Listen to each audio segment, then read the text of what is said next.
guys, it's XYDI, and welcome to another episode of The Drop. Now, I love my Switch. Oh, it's upside down. I love my Switch, but it could be better. They could add a bigger screen, 4K, OLED. Oh.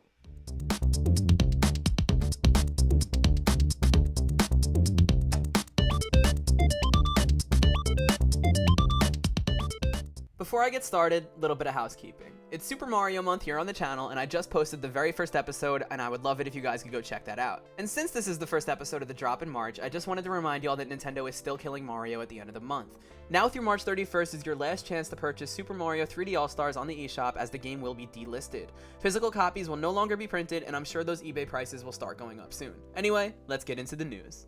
If you're anything like me, you're probably sick and tired of all these Switch Pro rumors. It seems like every couple of months, Nintendo fans get in a tizzy and swear up and down that there's a new model of the Switch incoming.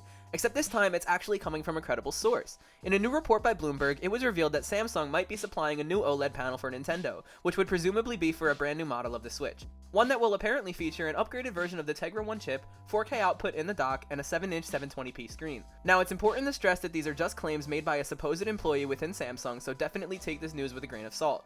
But we might actually see a new model of the Switch either later this year or early next. And speaking of things that are taking forever to happen, while Super Nintendo World has just opened in Japan, it seems like the Universal Orlando version is lagging behind. They originally planned to open it in 2023, but due to COVID, they had to pause development on the Epic Universe Park. However, it seems like they've recently resumed work on it, albeit with a huge caveat. While there's no official opening date set in stone just yet, it could take them until 2025 to finally finish and open the park. But if you're tired of waiting for things, then I have some good news for you. Yesterday, Nintendo held the Sakurai Presents for Pyra and Mythra joining Smash Bros. They detailed their moveset, showed us a whole bunch of new Mii costumes, and announced the release date. They're available right now. If you already own the second Fighter Pass for Smash, all you need to do is update the game, or you could purchase them separately for $5.99. And while I'm on the subject of making purchases, Epic Games has made a pretty big one this week. Mediatonic, the devs best known for the hit Battle Royale / game show Fall Guys, have now joined the Epic family. While this doesn't mean much for players just yet, it'll be interesting to see how this deal will affect the game going forward, as it looks ahead to its summer releases on Switch and on Xbox. And speaking of Xbox, we have some big Game Pass news, the first being a major departure and the second being a handful of additions. Let's get into the bad news first. The Witcher 3 will be leaving Game Pass on March 15th. I would say to start playing it now while you still can, but in this case, I'm going to warn against it. While it is possible to roll credits in about 50 to 60 hours, this game is just too long and too good for you to try and play it with a time constraint. So jump in and give it a shot at your own risk. And speaking of jump shots, NBA 2K21 is making its way to Game Pass, so I better see y'all out on the court, no more excuses.